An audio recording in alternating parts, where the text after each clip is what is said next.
you awake? I thought I heard you get up. Yeah, I'm awake. Sorry, I just can't sleep. Are you thinking about him?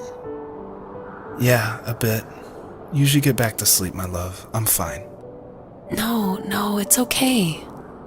What else is on your mind? I don't know, it seems weird, but I had one of the most vivid dreams of my life. I saw a fox on a snowy.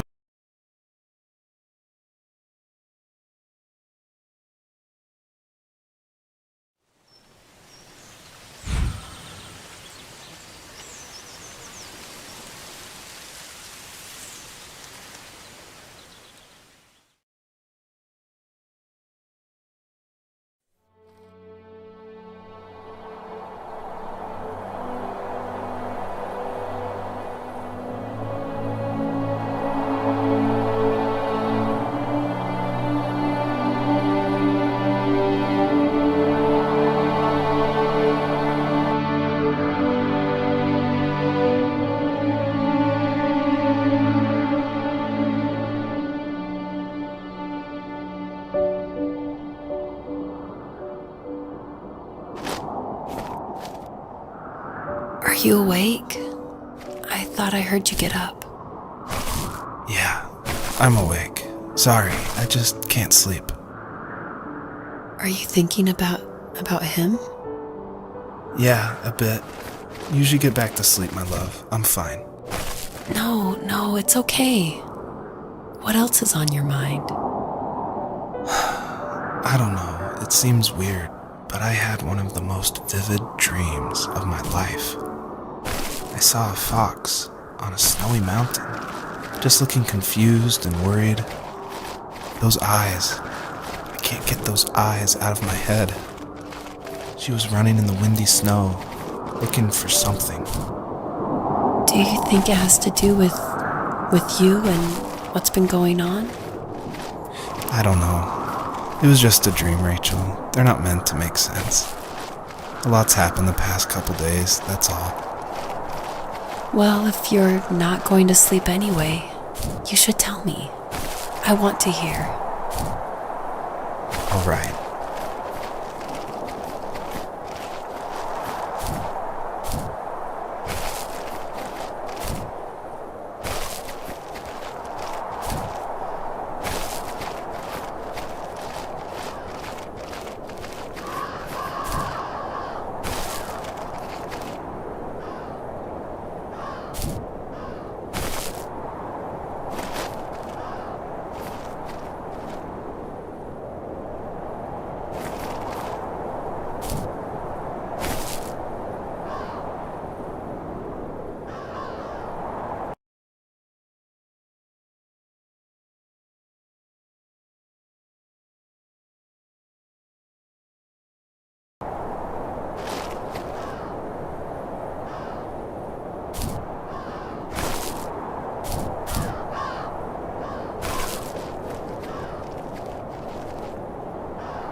So it's usually at this point where people say something like,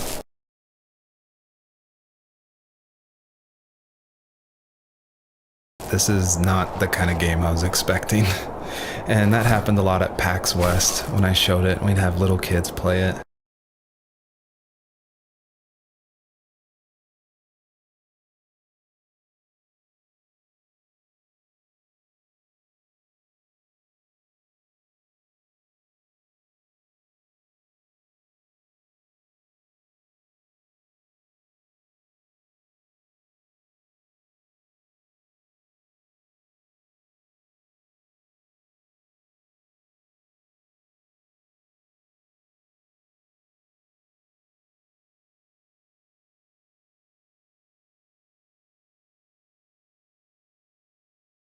But then they see a dead fox cub or kit is technically the word, but cub sounds, I don't know, it sounds better. Like Wes Anderson uses it in Fantastic Mr. Fox, so I thought cub would be alright.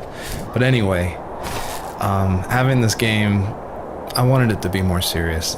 This game's based on dealing with the death of my father, which is the hardest thing that's ever happened to me and my family. But I don't want to talk about it here, and I didn't want to talk about it with anybody really to this day still. It's very personal. And that's why I made this game. That's exactly the reason. Because I wanted to get those feelings out and like communicate with people without like talking about it. And so that's what the first tree is. It's me dealing with my feelings, and it was a personal project, and it was just me, and it actually, like, I'm really glad I made it, but it wasn't easy to make, I guess is what I'm saying.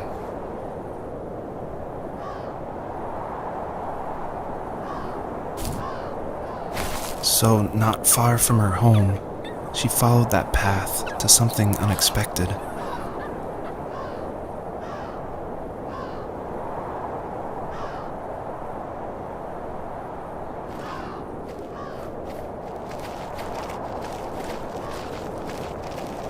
She couldn't stay, though. She had to find her other 2 children. So she took that path.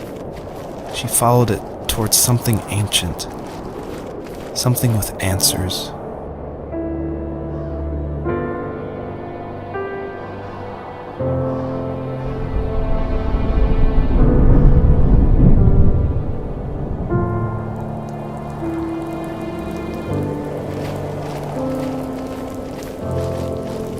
The fox looked high and low, searching for any sign of her cubs. Points of light showed the way to this ancient tree.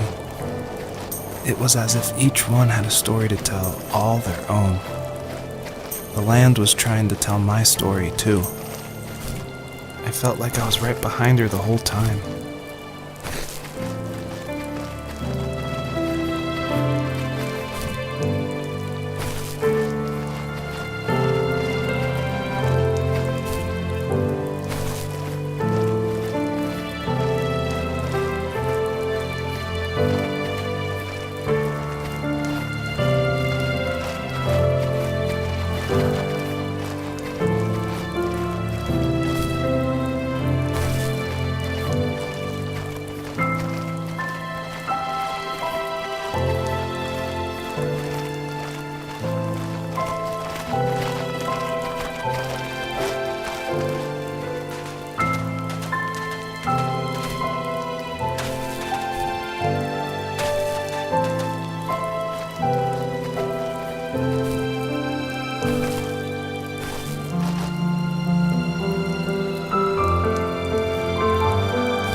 As a kid, did you ever do show and tell in your class?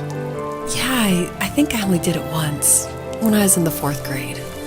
You know how my life was around then. I wanted to show my class what helped pass the time and distracted me. So I brought a dozen paper cranes I had made. I think I told everyone how badly I wanted to be a bird and fly, embarrassingly enough. Don't be embarrassed. Every kid wants to fly. For me, it was another toy from my dad, a wooden boat. I remember guarding it so carefully in my hands as I walked into class. When I sat down, a group of boys immediately made fun of it. They asked which trash can I found it in, or why an ugly log was my favorite toy.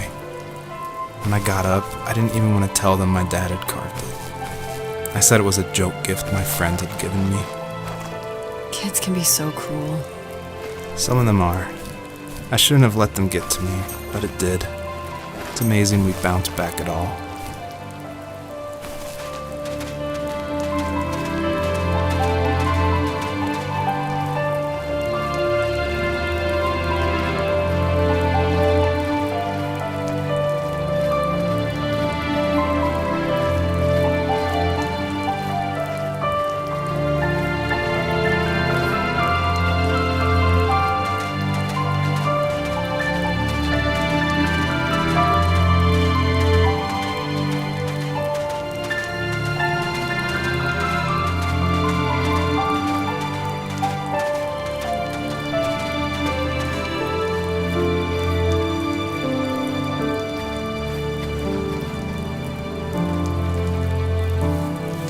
remember what my dad did for a living?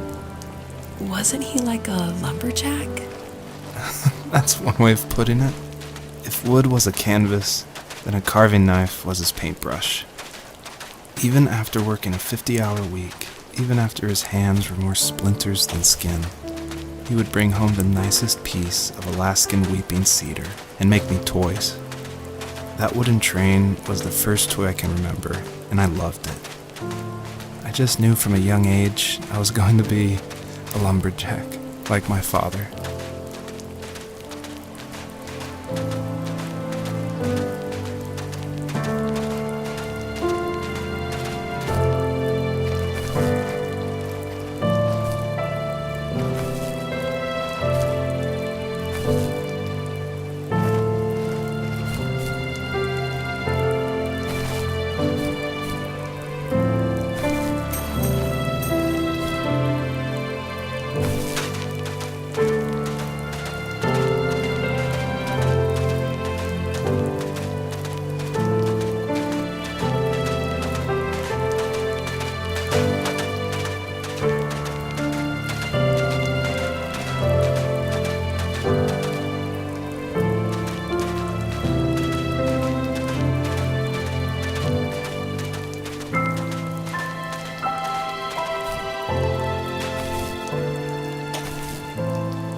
Usually those kids would leave me alone, but somehow they could tell I was different. They made fun of how far away I lived. They called my dad a sourdough. I was a blabbermouth as a kid, telling my dad stories I made up for hours. But after that show and tell, I didn't tell him much anymore. He didn't know exactly what was wrong, but his best guess was that the toys he carved weren't cool enough. He carved me a tank and tried to tell me what it was like to be in a real tank as a serviceman. I didn't know your dad was in the military. Yeah, in the army. The sad thing is that I'd pretty much forgotten until just now. There's so much I still don't know about him. I'm sorry. He knows how much you love him. You're going to see him again soon and have some closure, I'm sure.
The older I got, the more I withdrew. I asked myself, why talk to anybody anyway? Why bother when I'm happy by myself? I started drawing a lot, mostly animals I saw in the woods by my home. I then imagined designing my own hideouts with things like TVs and pantries full of chips and cookies. I think that idea of leaving home and drawing blueprints started my career. I found a lot of solace in that. I'm not surprised, but I did the same thing, you know? There's something special about having a place to call your own. And now look at us. Well, if you count renting in an overpriced city. It's as close as we can get for now.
My teenage years were full of sketching, angst, and trouble.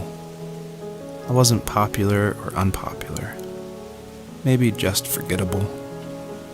I guess that gave me a sense of freedom, so I hung out with crazy kids, doing crazy things, even though I mostly just watched the chaos ensue.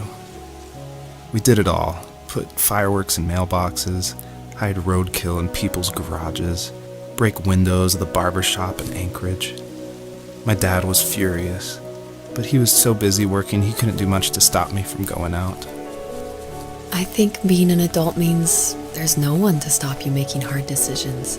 He had to make a living, and he couldn't be in two places at once. Yeah, I realize that now. But at the time, I was sure he was more interested in growing his business than what was going on with me.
He was working another late night, and my friends were over, saying how bored they were and how they had come all the way out to my house for nothing. One of them mentioned how that old, ugly beyond belief truck was still in the garage, and how we should take it for a spin. I was only 15, so I kind of fought it for a while. The next thing I knew, we were careening around the mountain path, rocks spitting onto the sides of the cliff, while my dad's cringeworthy bluegrass blared out the speakers. I drove while my friends were in the back of that yellow and purple truck, throwing beer bottles and trash at anything remotely interesting. Felt like I was soaring in the air with borrowed wings. But all good things have endings. A cop outside of Eagle River pulled us over after he saw us in a bottle rocket into someone's yard. What followed was a long night of talking to disappointed adults and feeling smaller than ever.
After he drove me home from the police station, I blew up at him, saying how I never wanted to be like him, how I was going to be someone and leave that hick icebox for good.